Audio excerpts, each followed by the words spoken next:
Hello and welcome to today's workshop, How to Stand Out in Any Job Interview in 2025. My name is James Witcombe. I'm the candidate coach.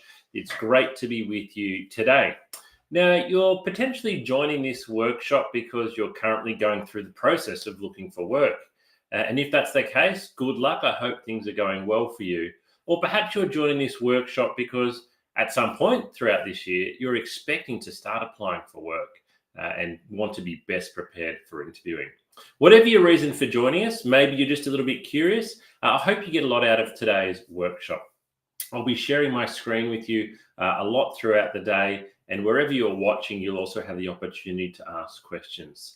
So you can ask questions as we're going. I'll keep my eye on the live question functions here, whether you're watching at one of our partner sites or our direct platform, and I will read out your question if it's a good one, and I'll answer it live as we're going along. So thank you very much for joining me today. So to begin with, as I said, how do we stand out in a job interview in 2025? Is it different from previous years? What are the small things that we need to do? We are going to go through all of those things today. So why am I coaching you? Well, I'm the founder of the Candidate Coach, and for the last 5 years, we've helped thousands of job seekers right around Australia get closer to getting the job that they want. And that's what we hope we can do for you today. I also work as a director at a recruitment agency called Smart Recruitment, where my best estimate is that over the last 18, 19 years, I've conducted over 3,000 interviews, over 600 group assessments, and I've placed over 1,000 people into work. So the coaching that I'm giving you today comes from that level of experience. So what are we actually going to go through today? We're going to break it down into several parts. There's a lot that we're going to get through over the course of 1 hour. You'll have the ability to watch this workshop again. It'll go straight onto our YouTube channel. So if you feel that today, you want to come back and re-watch something, then you've certainly got the option to do so. It'll be recorded. I will have to move through the course, quite quickly at a reasonable speed here. So you can go back and watch that. But we're going to go through pre-interview. So what you actually need to do before you get into the interview room. We're then going to, we're then going to look at part 2 during the interview. So how do you actually impress in the interview room? What are recruiters looking for in the interview room? What are some of the small things that you can do that make all of the difference? And then we're also going to look at giving great answers to interview questions next week. So that workshop there itself, how to give great answers to interview questions, is a really big one. We aren't going to have time to go through all of that today. We will build on what we're going to do today in next week's workshop. So next week, jump back on and join us for how to give great answers to interview questions. All right, let's get stuck in. Part 1, to begin with. How do we stand out in any job interview? Well, there's one rule. I've got just one rule for you for standing out in a job interview, and it is this. Preparation is key. Preparation is key. Now, I know what you're thinking. You're thinking, James, that makes you sound like this. It makes you sound like a boring old man. I want to guarantee you that, yes, it might be boring to say that preparation is key. Yes, it's probably boring because your teachers and lecturers have always told you that preparation is key. Your parents have always told you that preparation is key. But particularly when it comes to a job interview, preparation is absolutely vital. So today we are going to continue on with that theme, that preparation is absolutely key. So just having a small issue here with my screen. It's not wanting to, how do I flip that around? We'll see if we can flipsy that around to there. All right. So it is what a boring old man would say, but it is really, really important to you. So if preparation is key, I want you to actually embrace preparation, because for a lot of people, they think, I don't have the skills. I don't have the experience for this. I'm not sure how I go about doing this, James. I don't have the best marks. I don't have the best grades. Well, with this, the great news is that preparation, you can put a lot of work into. So you might have the best experience, you mightn't have the best work history, you might not have the best results, but you can be the best prepared candidate. And being the best prepared candidate actually carries a lot of wait. So let's find out, how can we go about being the best prepared candidate? All right. So the first thing that we need to do is imagine the questions that we need to ask. So let's pretend you've just been invited in for a job interview. How do we go about getting best prepared? What do we need to do to be the best prepared candidate for the interview? Well, you can't just turn up to the interview. You can't just turn up to the interview and expect to be the best prepared candidate. You've got to do what I said before. You've got to do that preparation. So let's talk about what we need to do here. So I'm just having, there we go, we're back. So the first thing we need to consider is, if you're on the phone and you've just got the call and said, hey, congratulations, you've been invited in for an interview, there's some questions that you need to ask. So what are those questions? What are the questions that you need to ask to be best prepared for the interview? Because once you've hung up the phone, you lose that opportunity to ask those questions. So let's talk about what those questions should be. All right, I'm just going to add my screen to this one here. Apologies for the technical difficulties. There we go. All right, so before hanging up the phone, the first thing you need to ask is, who am I meeting with? Who am I meeting with? I need to know who I'm coming along to meet with at my interview, because you need to understand what they do and who they are. Is it the recruiter? Is it the HR manager? Is it the line manager? There's going to be a really big difference here. There's going to be a really big difference in those people. If you're coming along to meet the recruiter, it's going to be a very different interview to if you're meeting the CEO. So you need to get an awareness, so you're not surprised and shocked when you get there, but you can prepare with who you're meeting. You can look up their LinkedIn profile and you can use that information at interview to help you stand out.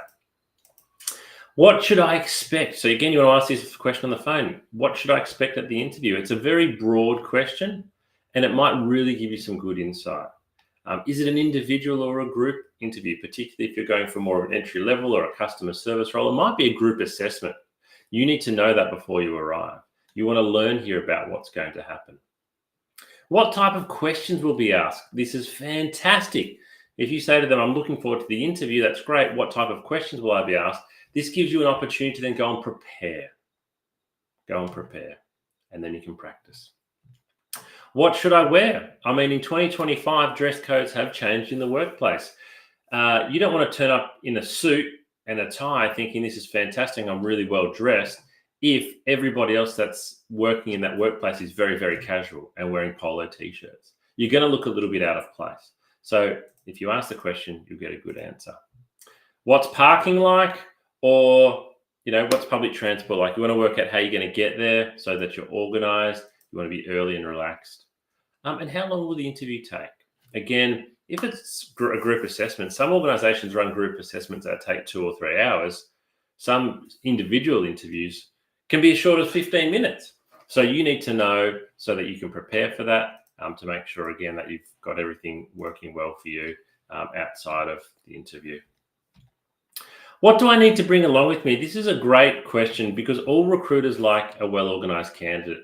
If you're coming along to an agency interview, for example, you might need to bring along a lot of extra information. So it might be payroll information, it might be superannuation information, it might be a copy of your residency status. It's important for you to ask to bring that along in advance, because if you don't bring it along, and even if it's not your fault, it can reflect badly on you. But the most important question of all, out of all of them, is this one in red. What can I really do to impress at the interview? So if you ask the interviewer or the person that's booking you in for an interview that question, I can't tell you what the answer is going to be here. I don't know. I don't know what the answer is going to be here. But can you imagine if you were going along for an interview and you were told by that organization what you could do to really impress them? That is such a great opportunity for you. The person on the phone might say, hey, you're meeting with Nigel. Nigel likes to really get to know candidates and their motivations and what they do outside of work. So if that's what you know in advance, you're like, okay, I need to be prepared to talk about life outside of work, what's important to me. Or the interviewer might say, look, because this is an accounting role, Nigel's just going to want to talk about, in particular, the accounting projects that you've worked on. He likes to really understand the details of what you've done. So again, you know what to expect, you know how to prepare, you know how to tailor your answers. So in summary, on the one screen here, these are all the questions. And we might not be able to ask all of them. I understand that. It can be difficult. But I think the last one is really important, and probably the first two as well. So if we can find out this information, what it's going to do is just allow us. Imagine if you knew that information and all the other candidates didn't. You have this great opportunity here to be the best prepared candidate. And the best prepared candidate often does really well in the interview. Okay, let's talk about the day before the interview. What's going to happen on the day before the interview? This is where we need to make sure everything's prepared. So we've got a list on our screen here. We need to check and confirm our travel arrangements. How are we going to get there? We want to make sure our clothes are washed and cleaned and ironed and our shoes are polished. The reason we do this the day before is we don't want to wake up the morning of the interview, pull out the shirt we were expecting to wear and find out it's dirty. All of a sudden you're panicking. You don't have another shirt. You've got to wash it, or there's a hole in your pants, or your shoes don't fit anymore because you haven't worn business shoes for a while. We need to get all these things done the day before. Likewise with printing out anything you need to bring along. Print it the day before so that you're organized, you're prepared. The printers run out of ink the day before, not a big deal. The printers run out of ink an hour before your interview, that's a big deal. If you've been asked to complete any assessments, do them the day before. And always practice your answers to interview questions the day before the interview. So if we're doing all of these things, then when we go to bed the night before the interview, it is going to help us at least feel a little bit calm and relaxed. You won't be lying in bed thinking, I've still got to iron my shirt, I've got to find where my shoes are, I haven't printed out my identification. So your mind will be racing, and it probably already will be racing a little bit if you have an important job interview. But if you're not as organized as you could be the night before, it's not going to work well for you. All right, so morning of the interview, the alarm goes off. Beep, beep, beep, beep. You jump up out of bed. All of a sudden, your stomach lurches a bit because you're like, oh, today's the day of the interview. You might not feel like eating, but it is really, really important that you do. Breakfast on the day of an interview is really important. It increases your, you have blood sugar levels. It helps you concentrate. It also means I interview a lot of candidates in the morning. I like to do my interviews in the morning. That's when I'm sharpest and I can concentrate. And if I'm interviewing a candidate in a small room, which I often do, and they haven't had breakfast, there's a very high chance that their breath doesn't smell very nice. So have breakfast. It is really important on many levels. If you have bad breath at a job interview, it's not a pleasant experience for the interviewer. And you know what? It means that it counts against you, subconsciously or consciously. Shower, shave, brush your teeth, you're fresh and clean, avoid strong odors. So you're well dressed, you're nice and clean. You want to leave with plenty of time, because if you get to the interview and you are late, you may as well kiss the job goodbye. It is a very negative first impression. And also, if you're on the way to the interview and you feel like you might be late, you might start to stress yourself out a little bit. And then as well, that can, I've seen a lot of candidates who arrive just in time for the interview, but they look stressed because they thought they weren't going to make it, so they were rushing.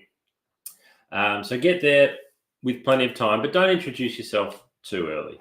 Head up to reception 10 minutes before the interview. All right, to the interview, what do you need to take along with you? You need to take all these things. First of all, I've listed a compendium. What's a compendium? This is a compendium.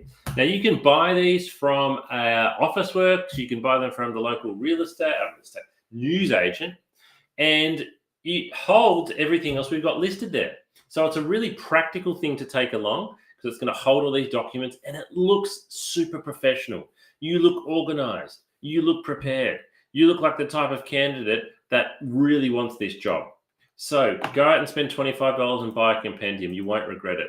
I also carry into my interview a compendium, which will have your resume and the interview questions I'm going to ask you, and I can take notes. So we want to have a copy of our resume and cover letter. Why? Well, what if someone else joins the interview? You can hand them your resume. What if you're feeling a little bit stuck on some answers? You can look down, and this I would encourage you to do. Look down at your resume. It's like reminding you of your career. It'll help you to pick up some things to speak about. Your elevator pitch, I encourage you to have that in there and practice it a few times so you can introduce yourself really. 5 to 6 prepared questions written down. Now, again, this comes back to being a really good opportunity for you to stand out from the rest of the crowd.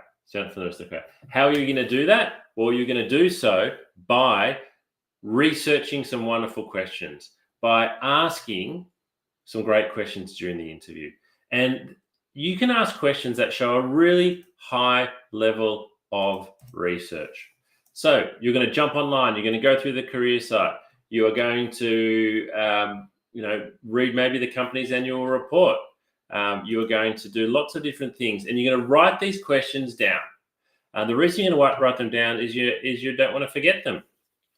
So we've got them written down, and we can be relaxed about that, because at the end of the interview is going to say, have you got any questions for me?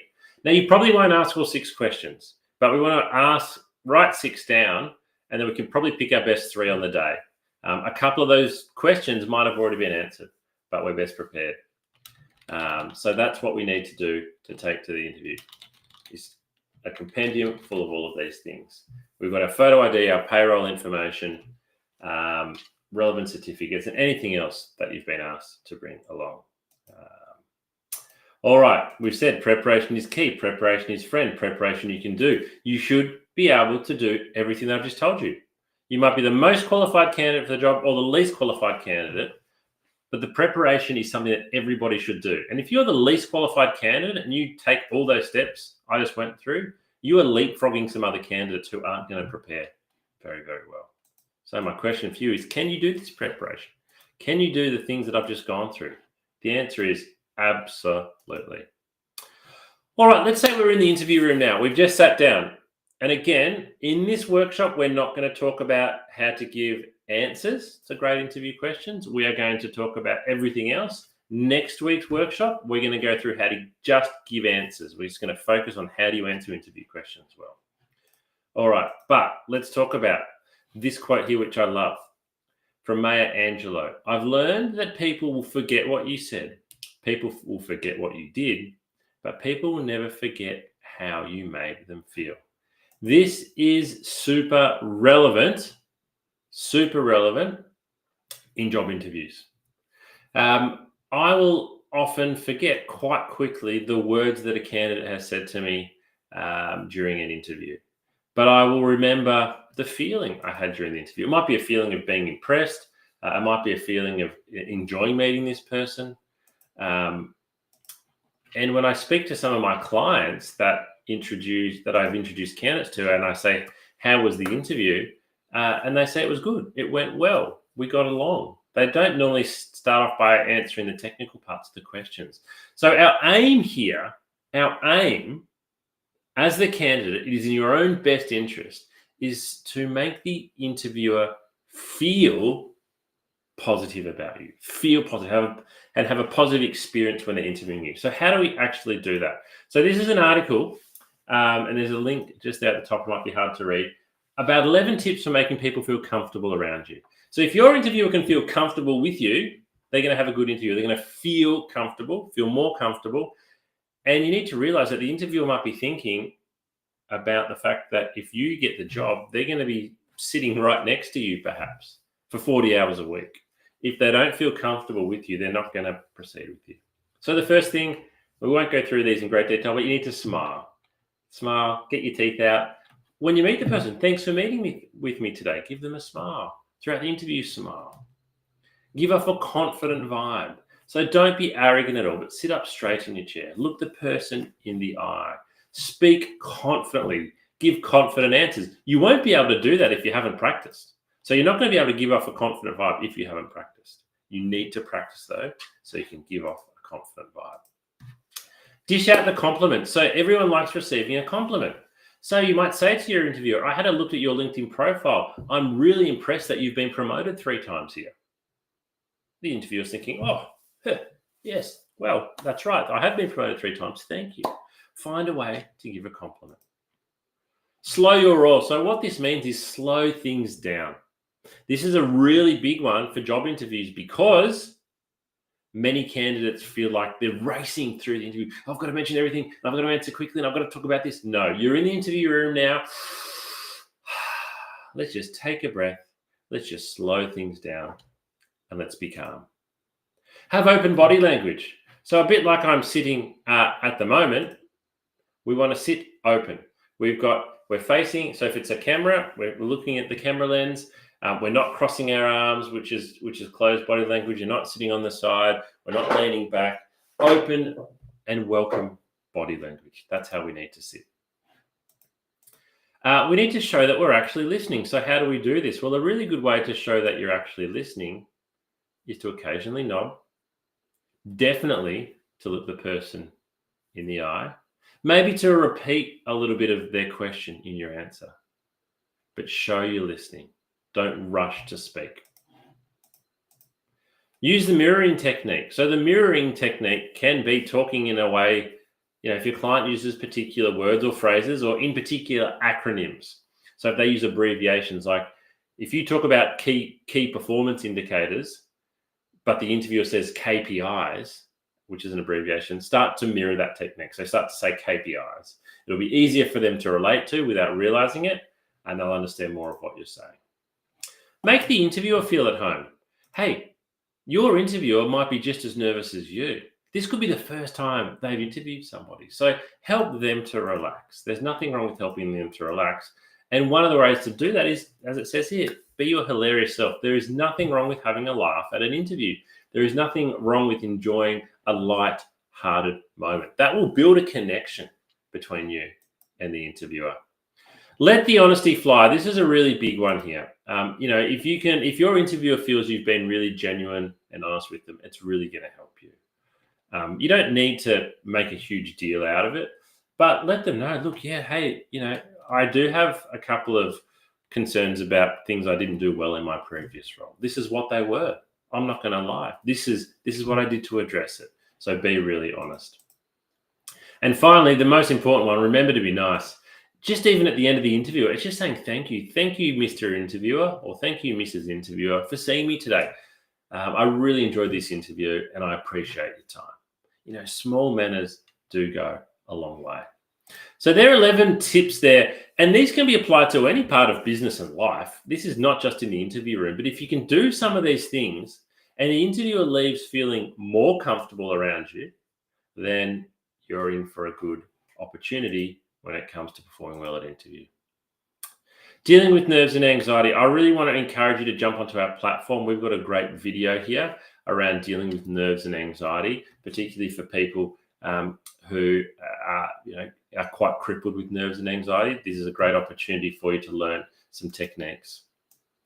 That's the video there. We're not going to play it today because the audio is not being my friend, but jump onto our YouTube channel if you like and Google Candidate Coach Dealing with Nerves and Anxiety. Great video for you to watch, presented by a mental health expert on how you can get through that. Oops, let's just stop that. Excuse me for one sec. Where's my PowerPoint preso? Let's go on to the next one. All right. What else do we need to do in the interview room to stand out? So as well as some of those things we've pointed out in the article, there's some other things that we can do.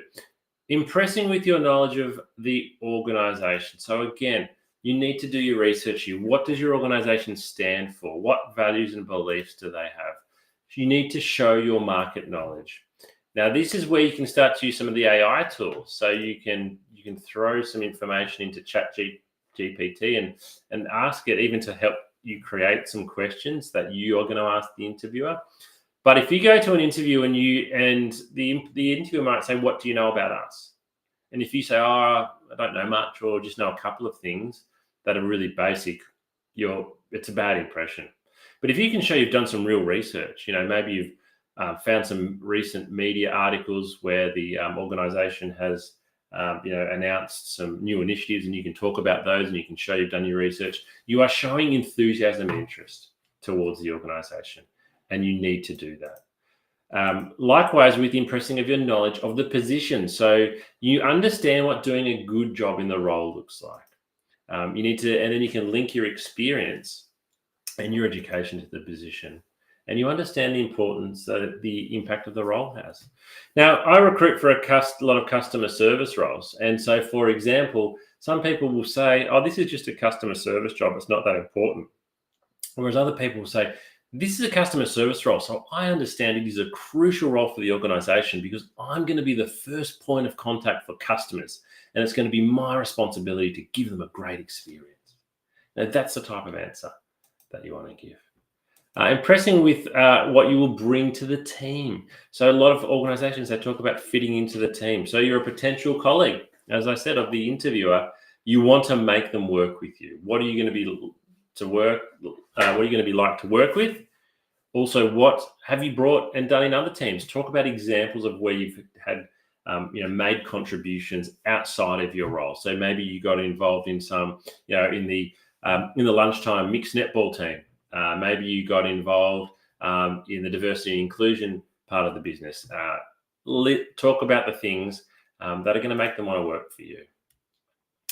And as we'll talk about next week in particular, a candidate who answers questions confidently gives the interviewer a great sense that they're a top performer. Now, confidence is a weird thing. It's written about a lot. You will not be confident at your job interview if you have not prepared. It's as simple as that.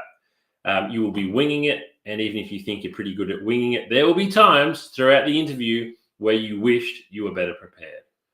But if you do your preparation and you feel confident and your confidence builds throughout the interview, it will give the interviewer a great sense that you are a top performer. Let's talk about what happens after the interview now. So again, next week, jump back on next week. We're going to talk about how to actually answer to interview questions. But today we're not. So let's say the interview's finished now. What can we keep doing after the interview? You've probably left the interview. You're feeling quite relieved it's all over. We want to keep on putting our best foot forward though. So the first thing that we want to do is send a thank you email within 24 hours. It doesn't need to be long. It could simply just be, "Dear James, thanks very much for meeting me today. I really appreciate your time and I look forward to learning about the next steps." It's just nice. I like getting that email. That candidate just went up a little bit in terms of my opinion of them. They might have only gone up by 1%, but that could be all the difference. Number two, if you've been asked to do something, do it immediately. I often like to ask my candidates or leave them with little tasks. So might be as simple as, can you send me the details of your reference? Or can you send me your academic transcript? Can you send me through an example of that work you were talking about? I'm going to send you a link to a test. Can you complete that? I will send that straight after the interview, and then I am paying very close attention to how quickly the candidate responds. If they respond within a day, I think, great, they are really interested. They're being responsive. If in 3 days' time they haven't done it, I'm starting to think, okay, they're not that interested in the role.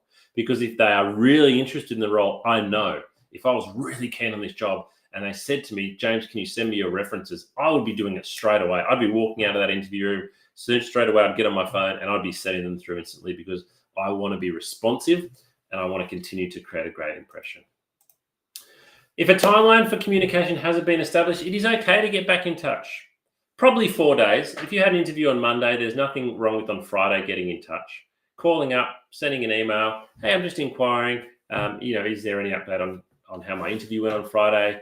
I'd love to know a time frame for next steps." Don't wait for 3 weeks and then get in touch.